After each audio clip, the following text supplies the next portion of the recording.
Nah, kenapa saya akhir-akhir ini gulirkan daftar wali? Kenapa? Saya ini resah ya, orang sudah ingin dicintai pejabat, dicintai tetangga, dicintai teman. Tapi kadang-kadang orang lupa lagi dicintai Allah. Makanya saya meskipun guyon, tapi ini amdan, bukan sahwan. Supaya orang punya cita-cita lagi jadi wali, ingin dicintai Allah. Kita ini terlalu lama ingin dicintai makhluk, dicintai makhluk. Mbok ya naik kelas sedikit. Ingin dicintai Allah Subhanahu. Meskipun saya guyon, tapi tadi guyon saya tuh lebih serius ketimbang serius Anda.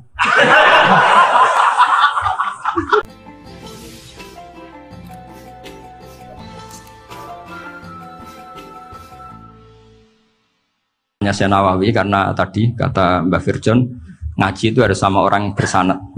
Saya ini kalah sama beliau itu berkali-kali. Secara nasab saya harus manggil Mbah. Secara silsilah ilmu saya juga kalah lagi. Saya sering disewani sama cucu-cucu Syekhona Khalil. Kiai Siddiq itu termasuk murid dekat beliau Syekhona Khalil. Kalau itu berarti kan Gus Firjon, Ahmad, terus Mbah Siddiq. Mbah Siddiq ngaji Syekhona Khalil. Syekhona Khalil itu pernah ngaji langsung sama Sayyid Zaini Tahlan. Berarti beliau dari Sayyid Zaini Tahlan itu baru generasi kelima. Sementara saya itu sudah ketujuh atau keenam. Saya, Mbah Mun, Mbah Karim misalnya, Mbah Hashim, Mbah Mahfud Termas, Sayyid Abi Bakar Sato yang arangnya Anatul Tolibin, baru Sayyid Zaini Tahlan. Berarti saya ketujuh, kalah lagi. Tapi untuk jadi wali biasanya cepat saya. Karena syaratnya jadi mbah itu ngalah demi putu. Jadi kalau beliau ngotot, saya dulu Gusti saya mbahnya. Wah itu mbah yang nggak baik. Pasti jatahnya dikasihkan apa? Cucunya dulu. Makanya Abdul Muthalib itu orang yang dapat wangsit, tapi yang jadi nabi itu cucunya. Jadi dalil saya banyak. Sebenarnya Abdul Muthalib itu sudah sering dapat wangsit. Karena saya bahasakan wahyu nabi yang protes, enggak nabi kok dapat wahyu. Tapi sebetulnya Abdul Muthalib itu masyhur. Kalimat-kalimatnya menunjukkan bahwa beliau itu sudah dapat wahyu kalau nanti cucunya itu jadi nabi. Makanya senangnya bukan main Abdul Muthalib sama Rasulullah. Putu seneng mbah, seneng putu. Jadi mungkin, jadi sampean enggak usah protes, Bro. Yang jadi wali kok cucunya. Dulu betul. Dulu Mbah Hamid Pasuruan itu kalau Mbah Ahmad Siddiq ke sana, Mbah Hamid Pasuruan kalau manggil Mbah Ahmad Siddiq itu paman. Tapi pamannya minta ijazah ke ponaan. Apa ya gara-gara itu memang. Kalau itu masih berlaku, apa? Ngalah tadi. Kayaknya masih, apa? Hawane masih. Hawane masih. Karena melihat tren-tren langit masih gitu kayaknya masih. Masih itu. Ya, tapi mbahnya tetap dapat jatah, tenang saja nanti. Tapi memang sebaiknya mbah itu legowo. Rasulullah Muhammad SAW itu terkenal min dzurriyyati Ibrahim. Tapi kata Rasulullah, ana dakwatu Ibrahim wa bisyaratu Isa. Aku nganti ngene iki barokah dongane Nabi siapa? Ibrahim. Jadi dongane Nabi Ibrahim ya tiba teng putu. Jadi banyak bukti bahwa jatuhnya ke putu. Gitu. Tadi saya di kamar sama beliau berduaan. Nih Mbah sing dadi wali di sini. Aku webah. Cocokan tadi. Nah, kenapa saya akhir-akhir ini gulirkan daftar wali? Kenapa? Saya ini resah ya, orang sudah ingin dicintai pejabat, dicintai tetangga, dicintai teman.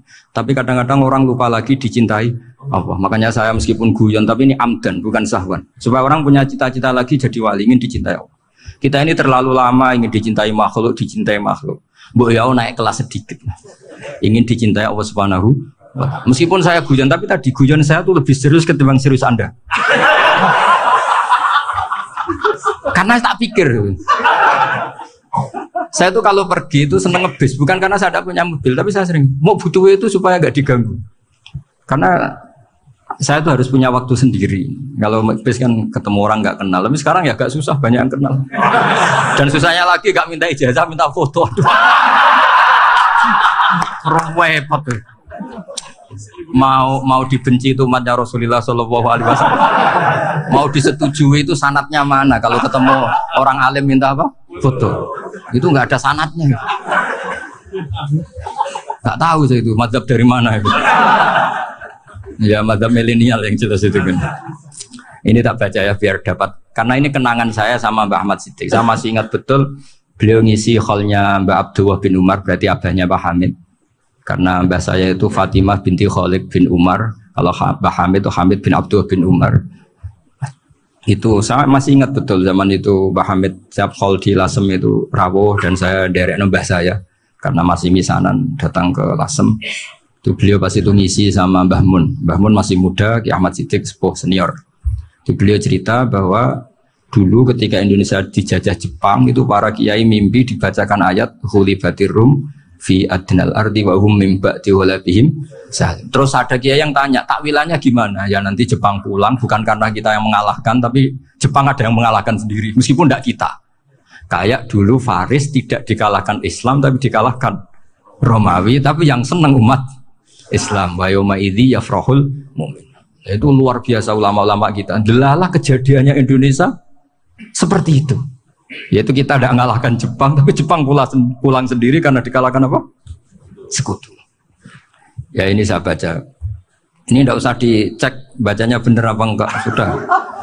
Sudah aman apa? Aman. Karena kalau saya salah itu ya sengaja.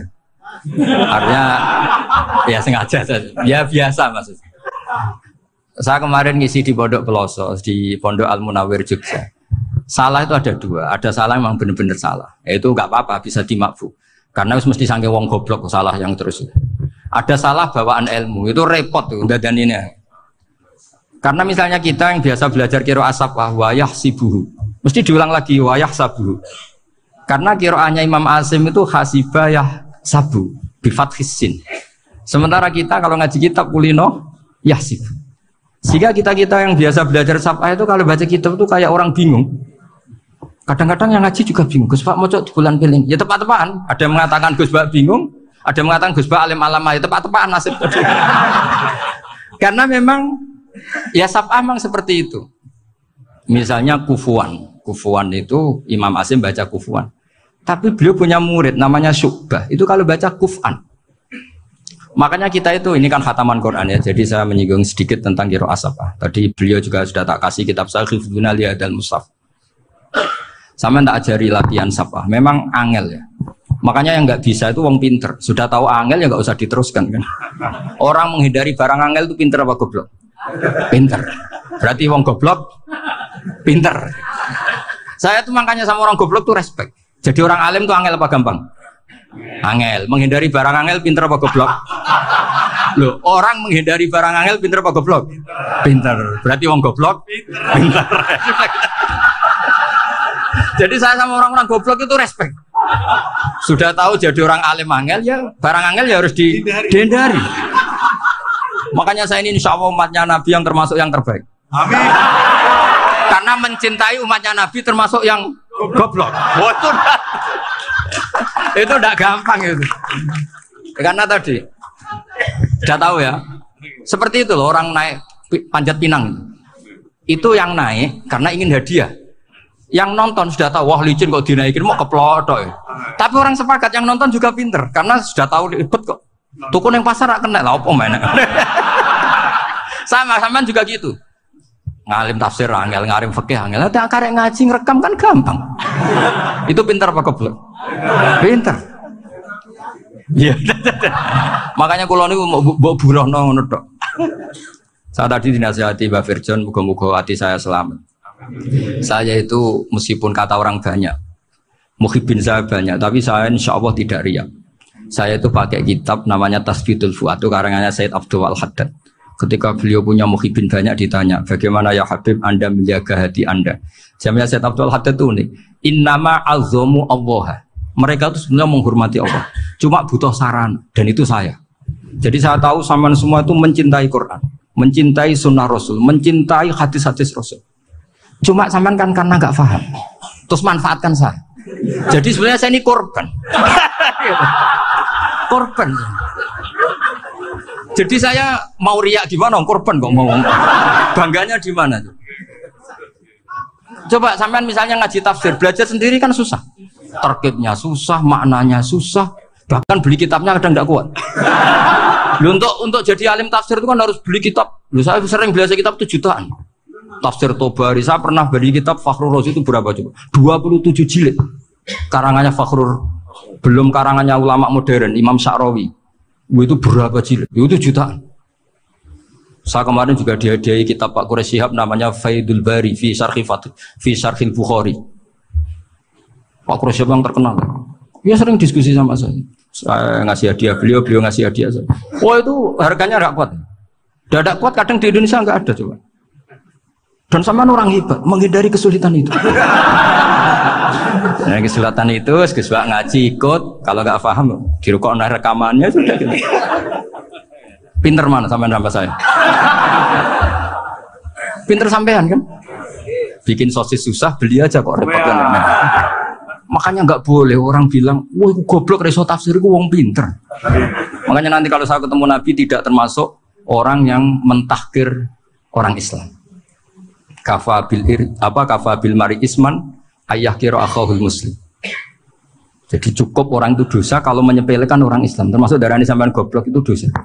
Caranya nggak darani goblok ya tadi di logika tadi.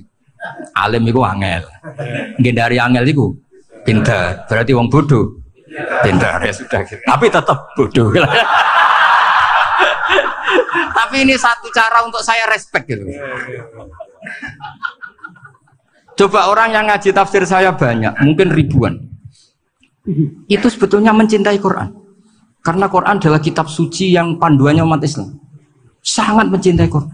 Terus kemudian mereka nggak paham. Terus mencari orang yang memahamkan. Burono lah cara jawabannya. Terus keren saya itu di mana coba? Lah terus mereka kurang ajarnya gini. Kalau paham itu ya alhamdulillah paham. Kowe nak ngaji Gus Bae ngono tok. Tapi nek ora paham, ora nyalano akal ya. Mari Gus Bae nerangno cepet mulane gak paham. Ora kok nyalano teke sing lelet tuh. Maksud kan Masya Allah, naudzubillah dengan itu. Sebetulnya tingkat kurang ajarnya tinggi Gus. Jadi kalau nggak paham itu kadang nggak nyalahno uteke. Kayak mau misalnya, mau mari mikir aja jelas. Padahal misalnya jelas orang mesti paham, bodoh. Paham ya? Jadi kata Sayyid Abdul Haddad, innama azzamu Allah. Sebenarnya mereka itu sangat menghormati Allah. Makanya kita nggak perlu mengatakan wasilah itu kafir, nggak akan. Karena orang tawasul sama Rasulullah itu ingin dapat ridhonya Allah lewat orang yang dicintai Allah. Kita mencintai wali sebenarnya, wah itu kekasih Allah. Kita mencintai itu karena mencintai Allah. Sama seperti gini, kamu mencintai kangkung apa enggak? Sebenarnya sama sekali enggak. Tapi kamu ingin sehat, ada asupan gizi. Kamu ingin tubuh kamu sehat, butuh asupan gizi. Kemudian kamu makan kangkung. Apa terus kamu cinta kangkung kan enggak?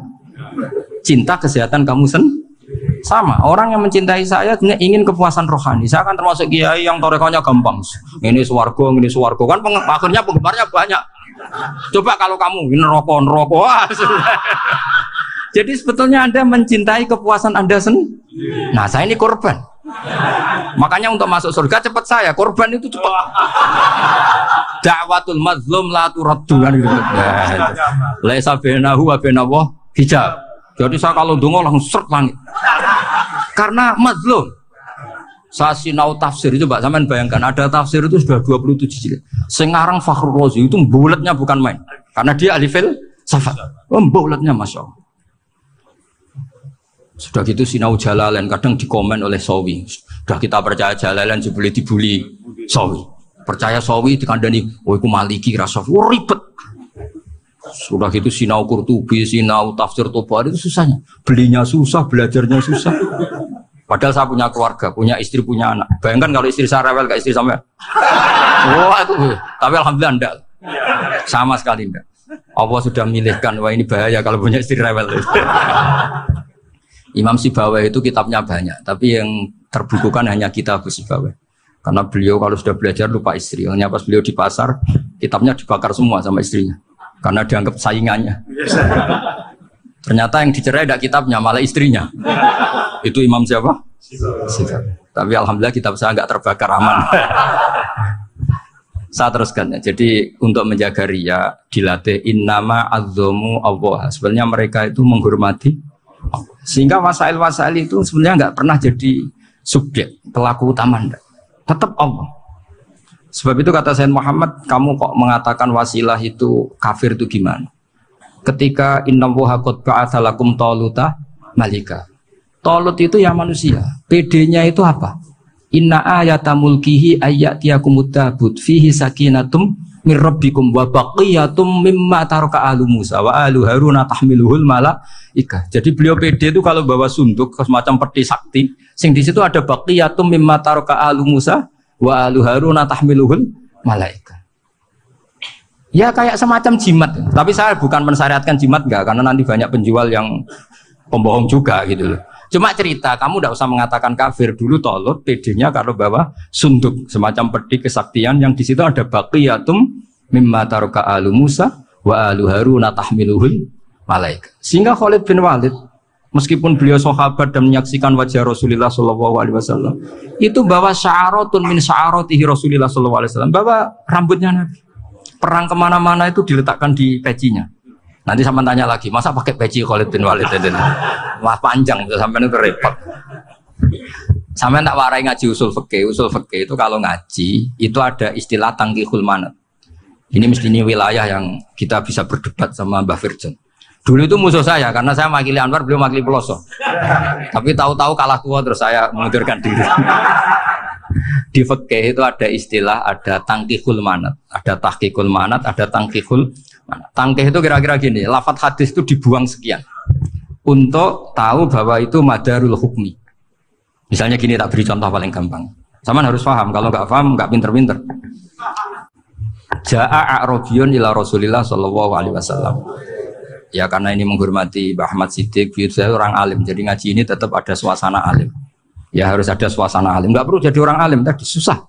Sudah ngedari susah itu pintar. Sudah itu aja. Jadi orang alim susah. Ngedari barang susah pintar. Berarti orang tidak alim pintar. Nah, meskipun tetap sudah kita itu pegangi sampai mati nanti. Loh, jadi orang alim itu repot. Itu kata Imam Ghazali. Kalau orang alim kalau mau masuk surga itu sama Allah nggak boleh. Kif, kamu nggak boleh langsung masuk surga. Coba cari umat kamu syafaati dulu. Nah, saya takut nyari sampean tidak bisa kembali. Saya tidak punya rencana itu. Pokoknya mau masuk. Boleh sampean kuaduan balik raroh dewe, wah repot nanti saya. Berat jadi orang alim itu. Ya saya teruskan ya. Ada tangkihul manat. Ja'a a'rabiyun ila Rasulillah sallallahu alaihi wasallam. Faqala ahlaktu wa ma ahlakaka qal waqa'tu imraati fi nahari Ramadan. Ya dan kita, saya ini rusak ya Rasulullah. Kenapa? Karena saya menjima istri saya fina hari Ramadan. Kata Nabi, kamu harus bayar kafarah. Napa Nabi kafarah? Puasa 2 bulan. Wong baru 1 hari aja terjadi gitu kok disuruh puasa 2 bulan. Ya tidak kuat ya Rasulullah. Baru berapa hari saya puasa aja kecelakaan seperti itu. Apalagi kalau sampai 2 bulan. Tidak ya Rasulullah. Ya sudah kalau gitu kamu pertama ngasih makan apa? Idku rokobah kan pertama merdekakan budak. Tapi kan sekarang nggak ada budak makanya terus sekarang langsung puasa. Wah ini nggak bisa semua. Ya sudah ngasih makan orang 60. Kasihkan siapa ya Rasul? Ya orang fakir. Saya ini paling fakir. Di kampung saya ini orang paling fakir. Jadi mulai dulu orang fakir itu hubungan suami istri itu paling lancar. Mulai dulu. Makanya orang fakir itu anaknya banyak. Karena hiburannya hanya itu.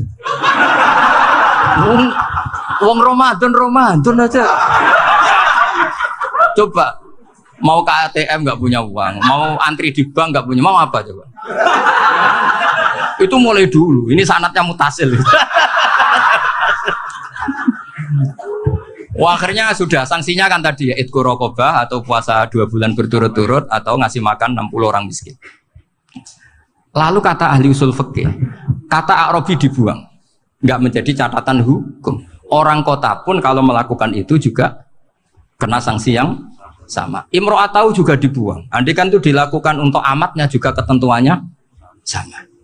Nah sekarang perdebatan antara Imam Syafi'i dan Imam Malik begini. Sekarang pertanyaan gini, jima istri itu hukumnya boleh apa haram? Boleh kan? Lalu kalau ada orang tanpa udzur kemudian makan siang-siang, cara Imam Malik hukumnya sama, harus kena sanksi yang sama. Karena sama-sama hadku hurmati Ramadan bi ghairi udzrin syar'iyyin. Sama-sama merusak hukum Ramadan tanpa udzur. Lu jima itu tidak zina, kan hukumnya jais. Nah sekarang makan hukumnya jais, harusnya juga kena ketentuan yang sama. Cara pikirannya Imam Malik. Nah alhamdulillah Imam Syafi'i gak setuju. Wah cara setuju repot. Bahkan orang-orang Syafi'i sudah punya khilaf. Kalau gitu minum dulu. Iya biar gak kena. Iya biar iftarnya pakai minum. Setelah minum baru jima kan. Ini sudah menyiapkan khilafnya. Ini khas Syafi'i ini, bongsong rekayasa hukum. Nanti bisa belajar jauh cara ngakali hukum. Makanya guyonan yang masyhur Gus Dur itu gitu. Ada seorang kiai atau Gus lah, ya punya salah. Namanya manusia kan punya salah, entah cangkruk entah apa, pokoknya punya salah. Ada wartawan yang ngiranya semua kiai itu orang suci, sehingga tanya sama Gus Dur, Gus itu ada kiai kok, ya pokoknya salah lah. Tapi jangan bayangkan dosa besar, enggak, kecil-kecil aja. Itu gimana itu? Padahal kiai kan orang suci. Jawabnya Gus Dur lucu. Ya justru yang boleh salah itu para kiai. Kalau kamu nggak boleh. Loh, kok bisa Gus? Karena mereka tahu caranya tobat. Repot. Kalau kamu nggak tahu caranya, sama pelanggaran hukum itu ya harus pakar-pakar hukum. Itu yang tahu caranya rekayasa. Kalau kamu ya kena pasal kan ya. Jadi kamu jangan niru saya. Saya ini punya sekian cara untuk membunuh. Nah, itu namanya khilah. Makanya kata Sayyid Muhammad, kamu tidak usah anti khilah. Karena Abu Hanifah itu membolehkan khilah. Kita bul khiyal. Yang penting kamu soleh dulu. Setelah soleh nanti Allah maklumi. Soleh dulu, syaratnya soleh dulu. Kalau tidak soleh jangan. Contohnya gini, ada orang mau puasa lemes sekali, mau makan. Gampang. Kalau langsung makan kan kayak hadku hormati Ramadan biwari udrin sarian. Aku langsung mau jembera sowan Mbah Firjon. Sudah status saya apa? Musafir. Ya sudah, berangkat aja sampai Tuban makan. Nanti kalau nggak jadi ya nggak apa-apa sudah. Kan mulai pergi sudah musafir. Saya tidak tahu nanti malaikat tertarik gebuki nggak tahu. Tapi itu ada khilafnya. Asal soleh. Karena kata Sayyid Muhammad dan semua kitab mengatakan itu. Kalau sama nggak tahu ya kebablasan. Nabi Ayub, yang terkenal Gudikan itu siapa? Ayub ya. Nah, itu yang Israiliyatnya akan seru.